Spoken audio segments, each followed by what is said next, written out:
The door opens before you knock. That's the first thing that stops you cold. Your knuckle is still raised. Your breath is caught halfway up your throat. The man standing in the doorway is already looking at you, not the way a stranger looks at someone who just arrived, but the way a man looks at something he ordered 3 weeks ago and has been waiting on. He steps aside. No greeting. No handshake. Just a long, slow movement of his body that says come in without his mouth making a sound. You step inside. The room is smaller than you expected. 1 table. 2 chairs. A single overhead light that makes everything look like a confession. The man sits across from you and sets a folder on the table between you the way a card player sets down a hand, deliberate, unhurried, already knowing how this ends. You don't touch the folder. He opens it himself. 3 photographs slide out. The first is a park bench, your park bench, the one 2 blocks east of your apartment where you sit on Sunday mornings with bad coffee and a phone you're not really looking at. The second is a parking garage, level 2, the one at your gym. The third is you. Leaving a restaurant. Last Thursday. 9:47 p.m. Your jacket is the one hanging behind your bedroom door right now. You have never seen the photographer. We've been watching you for 11 weeks, the man says. His voice is flat. Factual. Like he's reading a weather report. You were considered. Then selected. Those are different things.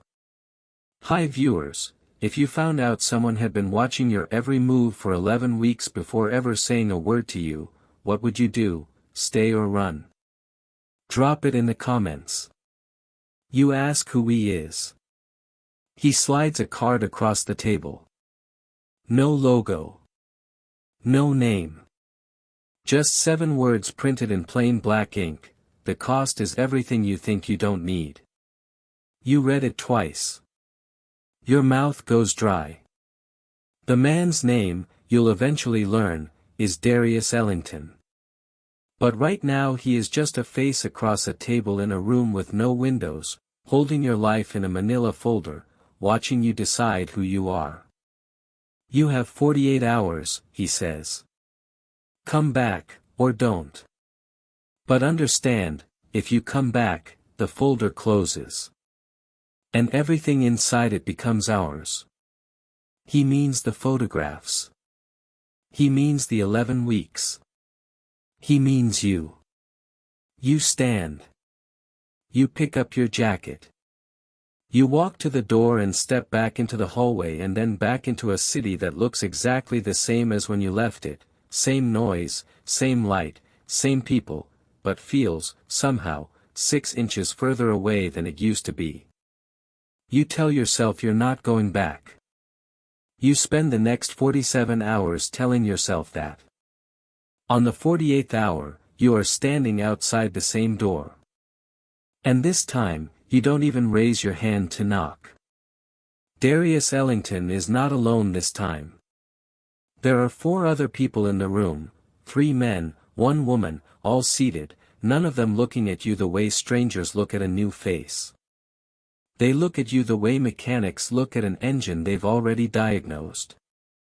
Like the interesting part happened before you arrived. The woman speaks first.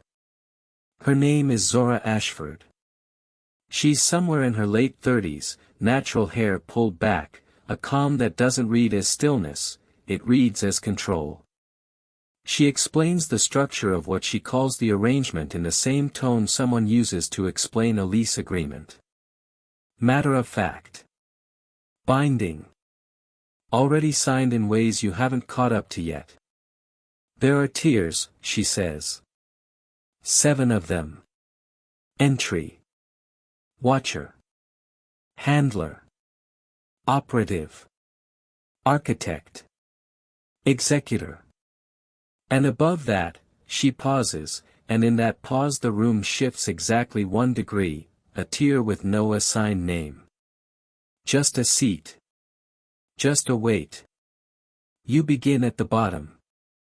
Everyone does. Then she hands you a task. A man named Terence Okafor. 41 years old. Senior analyst at a private investment firm in the financial district. He eats lunch every Wednesday at the same restaurant, a quiet corner spot 2 blocks from his office. He sits facing the door. He always orders the same thing. He meets someone different every week. Your job is simple, Zora says, watch. Take note of every face across from Terence. Document the time each meeting starts and ends. Note what's ordered. Note who pays. Don't interact. Don't make yourself memorable. Come back in 2 weeks with what you saw. You almost say that's it. You stop yourself. Something in Zora's face, a half-millimeter shift at the corner of her mouth, tells you that question would cost you something. Dress like you belong there, she says. People don't see what fits the room. You leave with a burner phone, a schedule, and a name. What you don't leave with is any understanding of what Terence Okafor actually did to earn this level of attention. You ask, once, on the way out, to a man named Kwame Briggs who holds the door open without making eye contact. Kwame looks at you. Says nothing. Lets the door swing shut between you. And standing alone in that hallway, you feel it for the first time, a specific kind of cold. Not temperature. Something older than temperature. The cold of a room where the rules exist but no one will hand them to you. Where you're expected to figure out what the walls mean before you walk into one. The burner phone in your jacket pocket weighs almost nothing. It feels like a stone. The restaurant is called Aldridge's. Mahogany trim. Low lighting. The kind of place where the prices aren't on the menu because the people who eat here already know, and the people who don't know aren't supposed to be here. You wear a blazer you bought the day before. You order the salmon.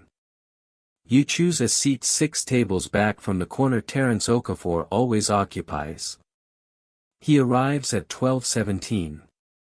Broad-shouldered, close haircut, moves through the room with the comfort of someone who is always expected. He sits, orders without looking at the menu, checks his phone once, and then, stops. Completely.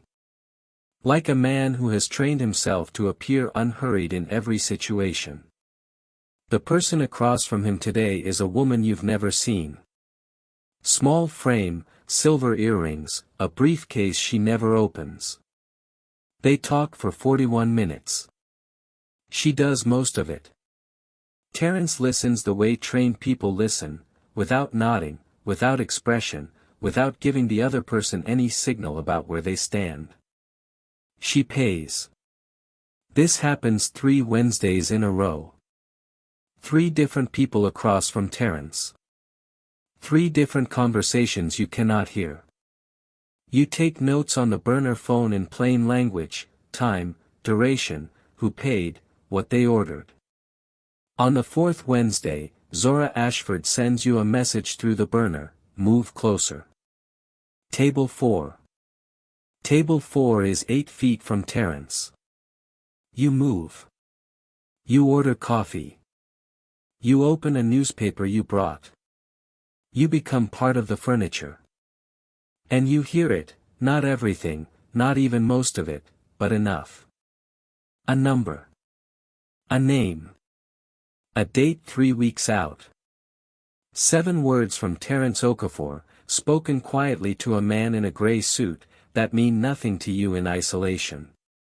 You report them exactly. Word for word. Time stamped. Done. 2 days later, Darius Ellington calls you on the burner. Good work, he says. That's all. You don't know what the 7 words meant. You don't know what happened to the man in the gray suit after that conversation. You don't know if what you handed over was harmless intelligence or something that ended a person's life in ways that leave no fingerprints.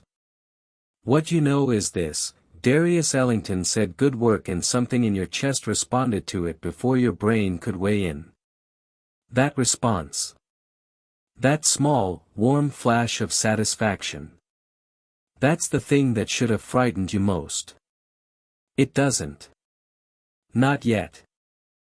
But the fourth Wednesday is coming. And the instruction you receive the night before it is not watch. It's something else entirely. The instruction arrives at 11 p.m. on a Tuesday. One line: make contact. You are Marcus Webb, Junior Analyst, Commodities. Have questions. Be curious. Don't push. You stare at the message for a long time. You are not Marcus Webb. You have never worked in commodities. You have no idea what a junior analyst is actually supposed to ask about. You have 48 hours to become a person who does, convincingly enough to sit across from a man who has spent 20 years reading people across lunch tables and not give yourself away in the first 3 minutes. You spend the next day learning. Not studying a textbook.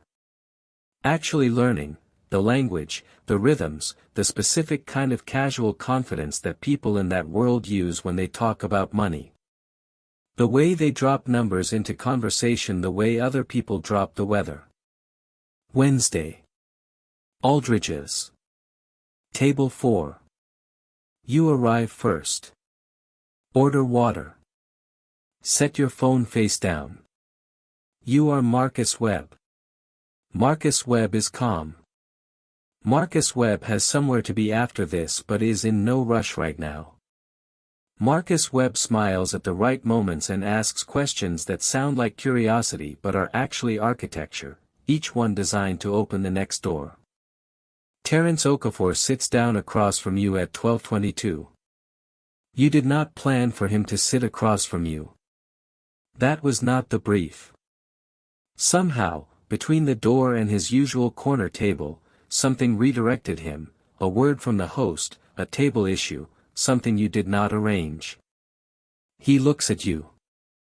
You look at him. You mind, he says, already sitting.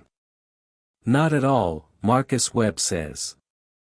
40 minutes later, Terence Okafor has told you about a portfolio restructure happening before the quarter closes, a regulatory gap 3 of his firm's largest clients are positioned to exploit, and the name of the compliance officer who signed off on it. He tells you this because Marcus Webb asked good questions. Because Marcus Webb listened the way people listen when they actually care. Because Marcus Webb, a person who does not exist, made Terence Okafor feel like the most interesting man in the room. You walk out of Aldridge's at 2:03 p.m. You type up what you heard. Send it through the burner. Delete the sent message. Remove the SIM. Replace it with the backup. Thursday morning, you wake up and make coffee and stand at your kitchen window and watch the street below. At 9:14 a.m., Darius Ellington sends a single message: the compliance officer has been placed on administrative leave. Terence is cooperating. Well done. You read that message 3 times. The compliance officer. A person whose name you heard once, in passing, in a conversation you weren't supposed to be part of. A person with a job, a commute, a Thursday morning of their own, now gone, because you asked the right questions over salmon in still water. You were never in the room, officially. It never happened, officially. The coffee in your hand has gone cold. You drink it anyway. And somewhere in you, underneath the discomfort, underneath the part of you that knows you should feel worse about this, there is something else. Something smaller and more honest. You are very good at this. That night, Zora Ashford calls. Not the burner. Your personal phone. Your personal phone. You stare at the screen for 3 full rings before you answer. There's a next step, she says. But this one is different. This one requires you to give us something real.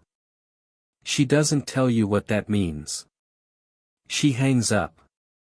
You stand in your apartment in the dark, holding a phone that was supposed to be yours, just yours, and you understand, for the first time, that there is no version of this where the lines stayed where you put them. They were always going to move. The question was always only when. Your sister calls on a Friday. Naomi. 33, 2 kids, a mortgage in Atlanta she's very proud of, a voice that can make a casual check-in feel like a deposition when she thinks something is wrong. She knows you better than anyone alive. That has always been a comfort. Right now it's a problem. You sound different, she says. She doesn't say hello first, doesn't ask how work is going. She just leads with that. You sound different. For words that land like a hand on your shoulder. You tell her you're tired. Work has been heavy. You'll call her back this weekend, properly, when you have more time. You said that last weekend, Naomi says. You did. You know you did. You also know you won't call this weekend either, and that she knows it too, and that this particular silence between you, the one where you both understand something is being left unsaid, is getting longer every time. I'm fine, you tell her. I didn't ask if you were fine, she says. I asked what's going on with you. You almost tell her. That's the part that will stay with you later. That there is a moment, for maybe 5 seconds, where something in you rises toward honesty the way water rises toward a crack. Where you could say, Naomi, I'm in something. I don't know how deep yet. I don't know how to get out. Where she could be the person she has always been, the one who talks you down from ledges with the particular mix of bluntness and love that only a sister carries. You don't say it. I'm just tired, you repeat. She goes quiet. Not the quiet of someone who believes you. The quiet of someone who is choosing, carefully, what to do with the fact that they don't. Okay, she says finally. Call me when you're ready to actually talk. She hangs up. You set the phone down on the kitchen counter. Outside, 2 floors below, a group of people are laughing about something you'll never know. The sound comes up clean through the window. Ordinary. Warm. Entirely separate from whatever your life has become. 3 days later, Zora Ashford tells you what the next step requires. She says it without ceremony, the way she says everything, seated across from you, folder open, one hand flat on the table.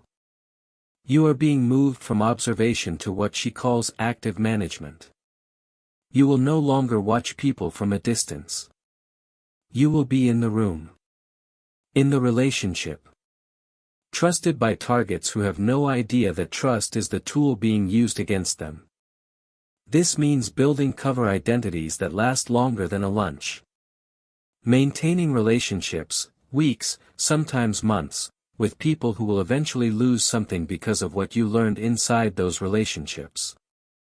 You will not be told in advance which ones. You're good with people, Zora says.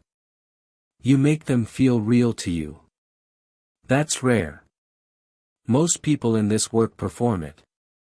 You actually do it. She says it like a compliment. What happens to them, you ask. The ones I'm close to. Zora closes the folder. That's above your current tier, she says. You go home. You sit on your couch. You think about Naomi's voice and the 5 seconds where you almost told the truth.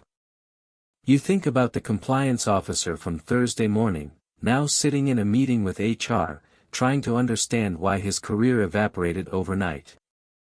You think about Terence Okafor ordering the same thing every Wednesday at 12:17, trusting the room around him. You are good at making people feel real to you. That's what Zora said. What she didn't say, what she didn't have to say, is that somewhere in the last 60 days, the people around you stopped feeling real in the same way they used to. That the shift happened slowly, without announcement, the way a room gets dark when the sun moves and you don't notice until you realize you've been sitting in shadow for an hour. Zora Ashford calls you back that same night. 11:46 p.m. She gives you a name. A man. Someone in your actual life, not a target, not a mark, not a stranger. Someone you know. Someone who trusts you in the way people trust a friend of 3 years who has never given them a reason not to. She gives you 2 weeks. Get close, she says. Closer than you already are. Find out what he knows about the Hargrove account. You know this person. You've known him since before any of this started. His name is Dion. And tomorrow morning, you're supposed to meet him for breakfast. You don't sleep. Dion already knows something is wrong. You can see it in the way he sets his coffee cup down, too carefully, like a man buying himself 1 extra second before he has to speak. You've known Dion Mackenzie for 3 years. You know what his real laugh sounds like versus the one he uses when he's uncomfortable. Right now, sitting across from you in a booth at the back of a diner on Clement Street, he is using the second one. You good? He asks. I'm good, you say. He nods. He doesn't believe you. You can see that too. This is the problem with using someone who actually knows you, they have a baseline. They remember the version of you that existed before. Every small shift registers. The slightly longer pause before you answer. The way your eyes move to the door when it opens. The fact that you suggested this diner specifically, because you already mapped the exits and you know the back booth is the hardest table in the room to observe from the street. Dion doesn't know you mapped the exits. But he knows something is different. You spend 40 minutes doing what Zora Ashford trained you to do, building toward the question without ever looking like you're moving toward it. Catching up. Asking about his daughter Imani, who just turned 7 and apparently has very strong opinions about the color of her bedroom. Asking about work, loosely, the way friends do. Letting him talk. Staying warm. Being present in the way that makes people feel like the most important person in the room. You are performing your best friend. That thought arrives in the middle of his sentence and you push it down fast. He mentions the Hargrove account without prompting. That's the part you were not ready for. You had a path, 3 questions laid out in the architecture of natural conversation, each one opening the door to the next. You didn't need to use any of them. Dion just says it, because you are his friend and he has no reason not to, because in his version of reality the two of you are just 2 people in a back booth catching up over bad coffee. He says the Hargrove account is under internal review. That the numbers don't line up the way they should. That 3 people above him have been very quiet about it in a way that feels deliberate. He says he's thinking about going to compliance. You keep your face exactly where it is. That sounds serious, you say. It is, Dion says. But I don't know. Maybe I'm reading into it. You tell him to trust his instincts. You tell him he's one of the sharpest people you know. You mean both of those things, that's the part that will follow you home. You genuinely mean them, and you say them anyway, and they land exactly where you need them to land, which is, keep Dion right where he is until you can report what he just told you. You hug him outside on the sidewalk. He holds it a second longer than usual. I miss you, man, he says. You disappeared on me. I know, you say. I'm sorry. You watch him walk to his car. You stand on the sidewalk until he turns the corner. Then you take out the burner phone. And you type up everything Dion Mackenzie just told you in a booth in a diner where he thought he was safe. That night, Zora Ashford sends back 2 words, good. Wait. You wait. 40 hours later, Dion calls you. His voice is flat in a way you have never heard from him, scraped clean of everything that usually lives in it. They put me on leave, he says. Pending investigation. Something about a leak. You say the right things. You sound concerned. You ask the right questions. Dion says, I don't even know who to trust right now. And you say, you can trust me. You say it without hesitating. That's the part that keeps you up until 4 in the morning, not that you said it, but that it came out so clean. So automatic. So exactly like the truth. Something in you has been replaced, and you didn't feel it happen. And somewhere above you, inside a tier with no name, someone just moved your file from one column to another. The elevation comes on a Thursday with no ceremony. No meeting. No handshake. Zora Ashford sends a single encrypted message, level 5. New access begins Monday. Darius will brief you. That's it. No congratulations. No acknowledgement of what it cost to get here. Just a new number and a new name and a Monday that is already different from all the Mondays that came before it. You have been inside the society for 14 months. You don't celebrate. You don't even mark it. You sit at your kitchen table and stare at the message until the screen dims, and then you stare at the dark screen, and what you feel is not happiness and not pride but something closer to altitude, the strange, pressurized quiet of having climbed high enough that the ground looks different and the air works differently and you cannot entirely remember the exact moment you stopped being able to go back down. Monday comes. Darius Ellington sits across from you in a new room, bigger than the first one, windows this time, which feels like either a reward or a test. He slides a tablet across the table. On the screen, 7 names. People in 3 different cities.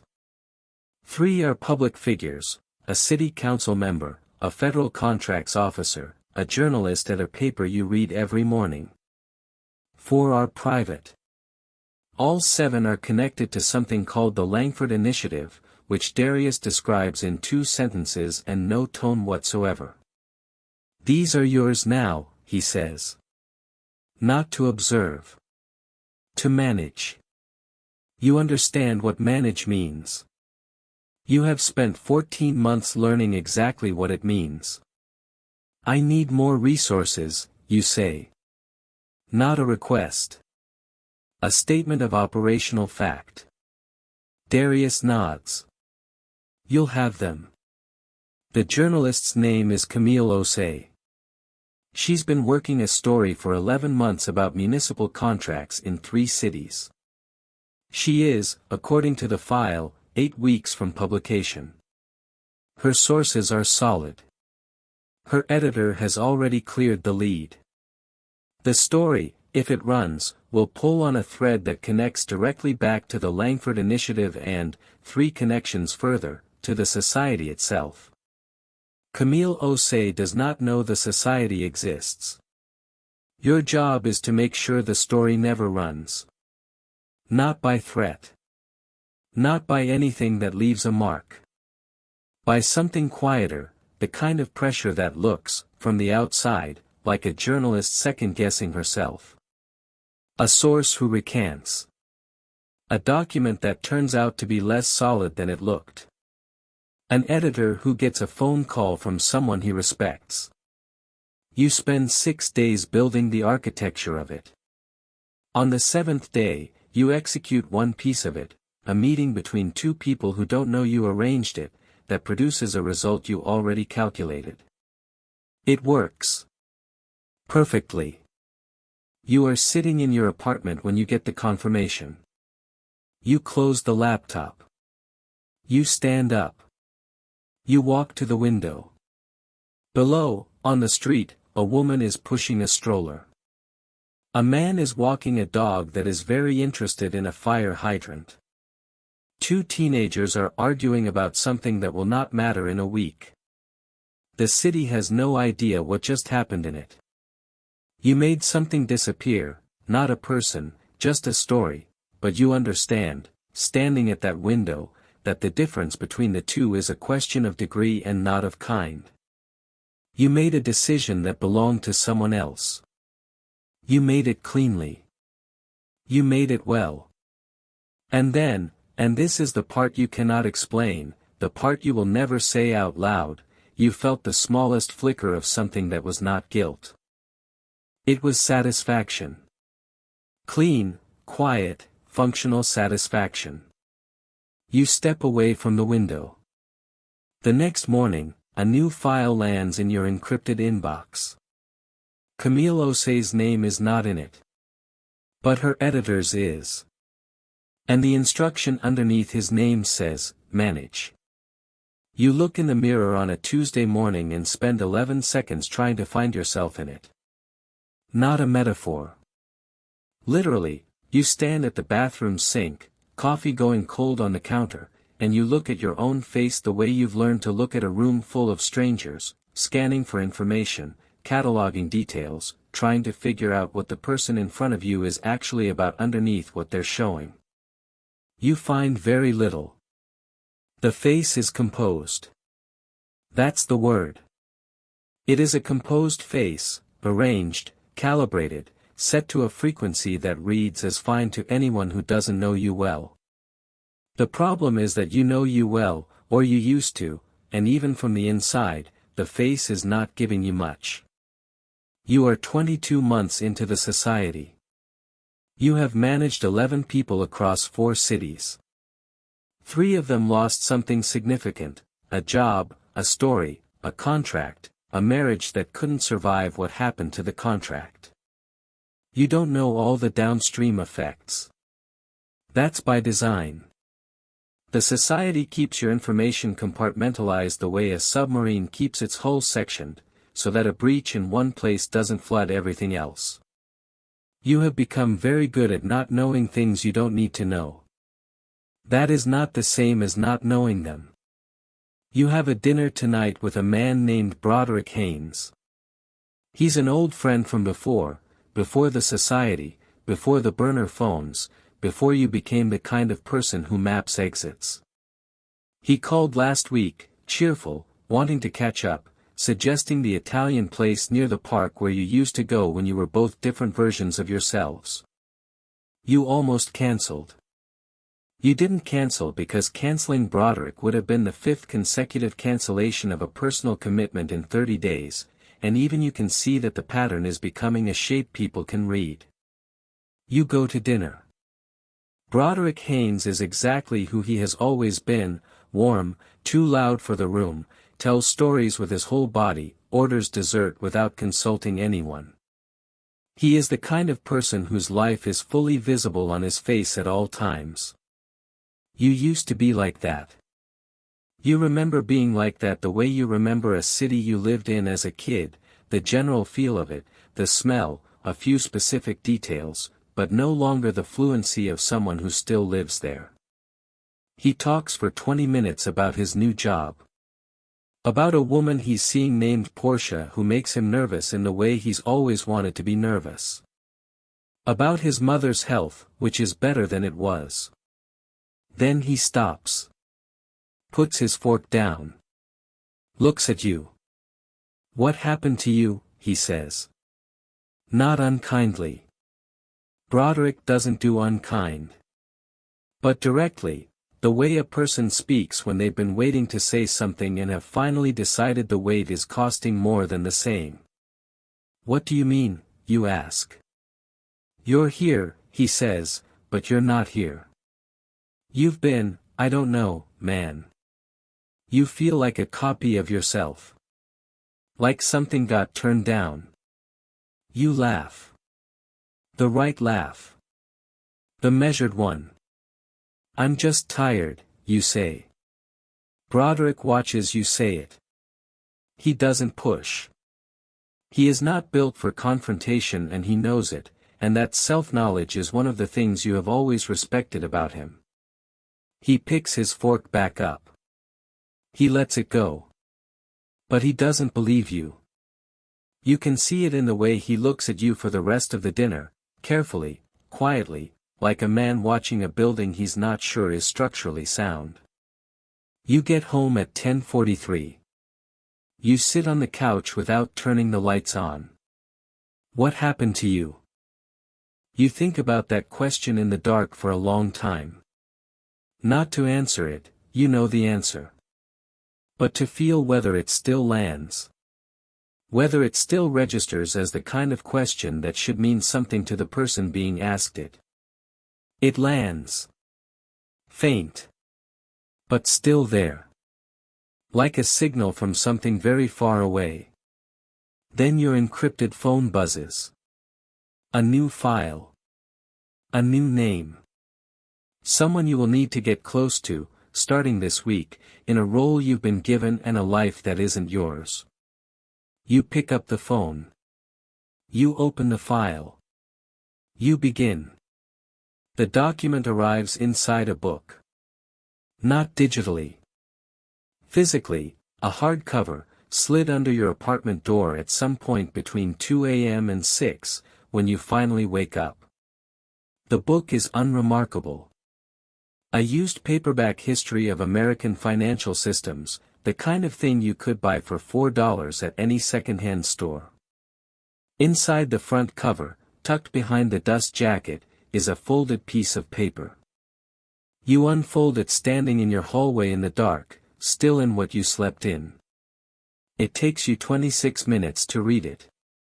You read it 3 times.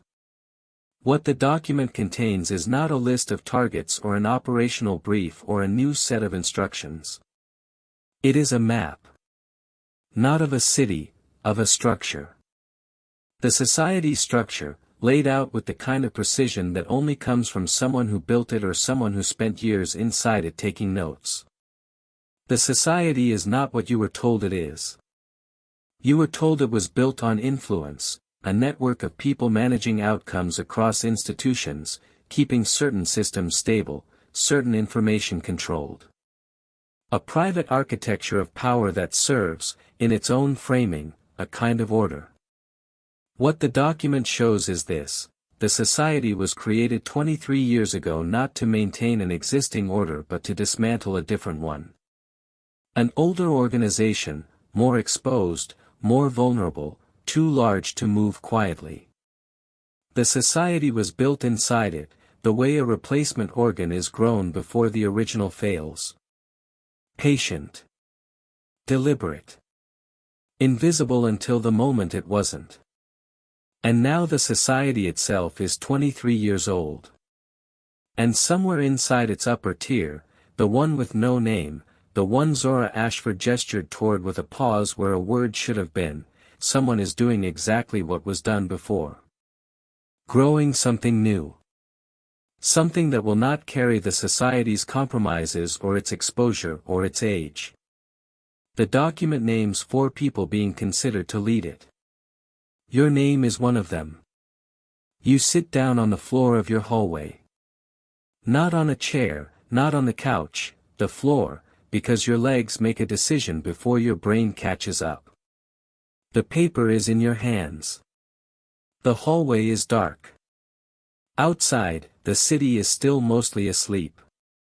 You think about Dion McKenzie, who called you when they put him on leave and said I don't know who to trust and you said you can trust me. You think about Camille Osei's story that never ran, and the 11 months she spent reporting it, and the sources who recanted, and whether she ever figured out why. You think about the compliance officer whose name you heard once across a restaurant table, a name you handed to Darius Ellington without understanding what it would cost the man attached to it. You think about Broderick Haynes asking what happened to you and the way you laughed at the right pitch and changed the subject and drove home and sat in the dark. You think about Naomi. You haven't spoken to your sister in 4 months. The document says you have 72 hours to signal your acceptance. The method is specific, a single message, a single word, sent to a number you have never been given before, but that is printed at the bottom of the page in small, clean type. One word. 72 hours. If you don't send it, the document implies, without stating, because the society never states, the offer moves to the next name on the list. And you become a loose end. You have spent 22 months learning exactly what the society does with loose ends. You stand up. You fold the document. You walk to the kitchen. You make coffee.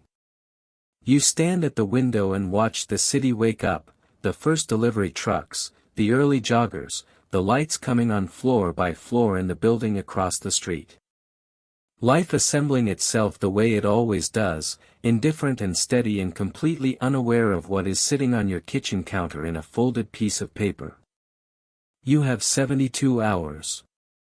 You have been moving in one direction for 22 months, one decision at a time, each one making the next one easier, each one closing a door behind you. And now you are standing at the only door left. On one side, everything you have built inside this world.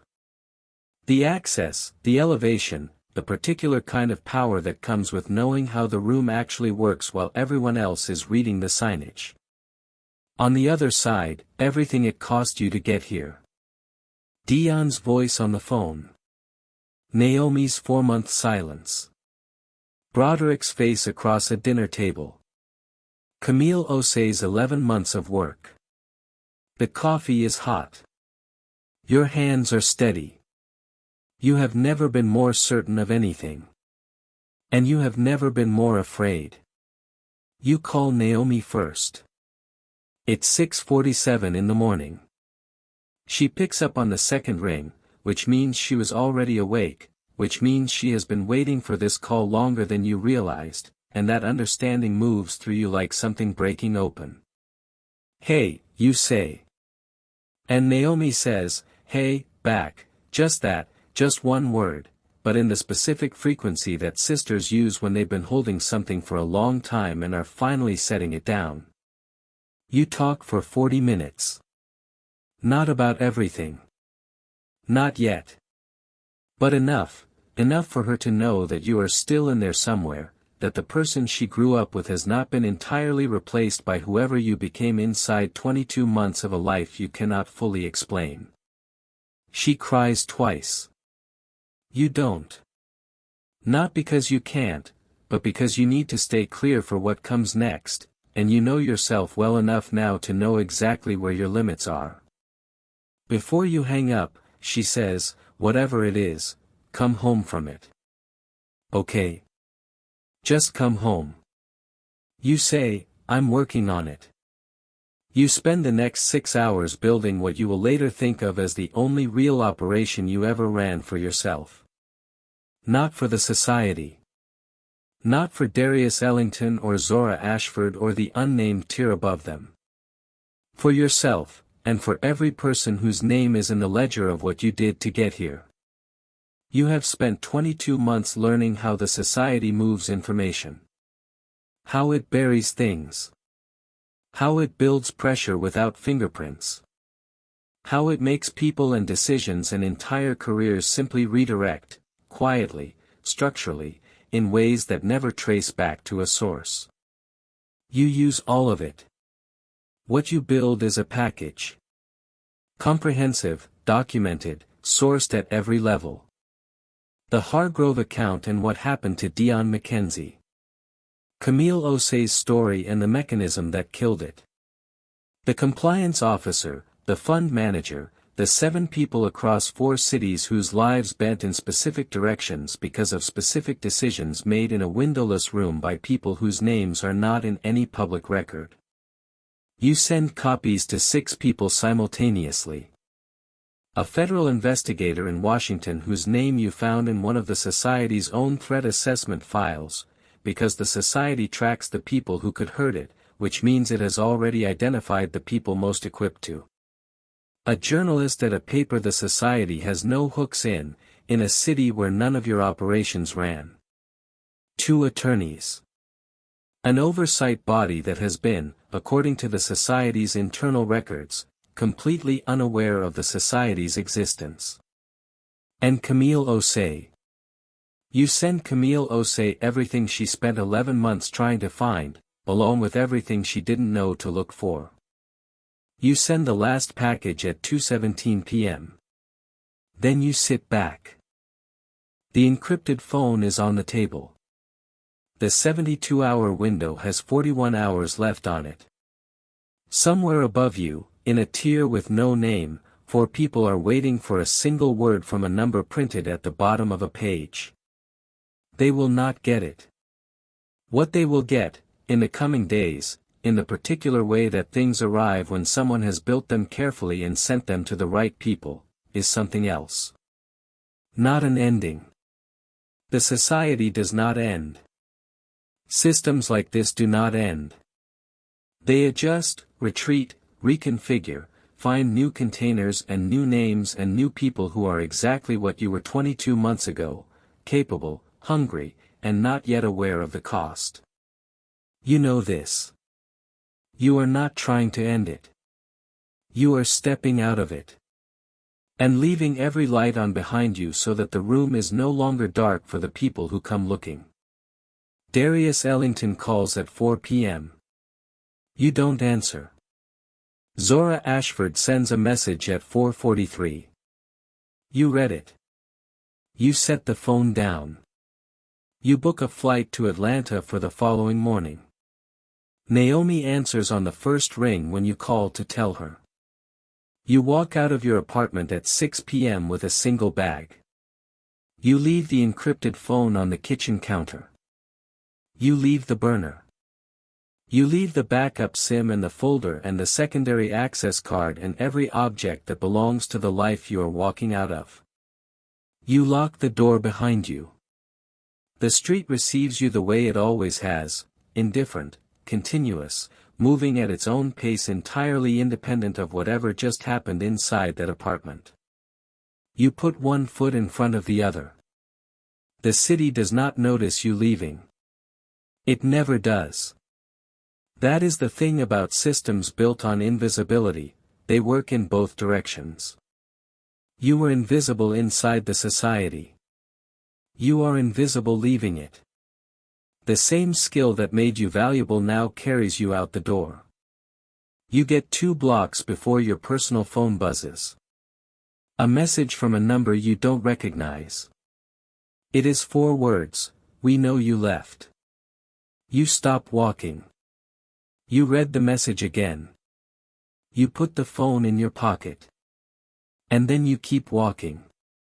Because the thing about a society that has been replacing itself for 23 years, that was built to outlast the people inside it, that has a tier above every tier and a name above every name, the thing about a machine that has been running longer than you have been paying attention, is that leaving is not the end of the story. It is only the end of your chapter in it. Somewhere right now, a person you will never meet is reading an email with no subject line. 16 words. An address. A date 3 days from now. They are almost, deleting it. They will go. They always go. And they will spend the next year becoming very good at things they did not know they were capable of, and the year after that forgetting what it felt like to not be good at them, and somewhere in the middle of the year after that, they will sit in a room with no windows and understand, too late, what they agreed to. The cycle does not stop because you stepped out of it.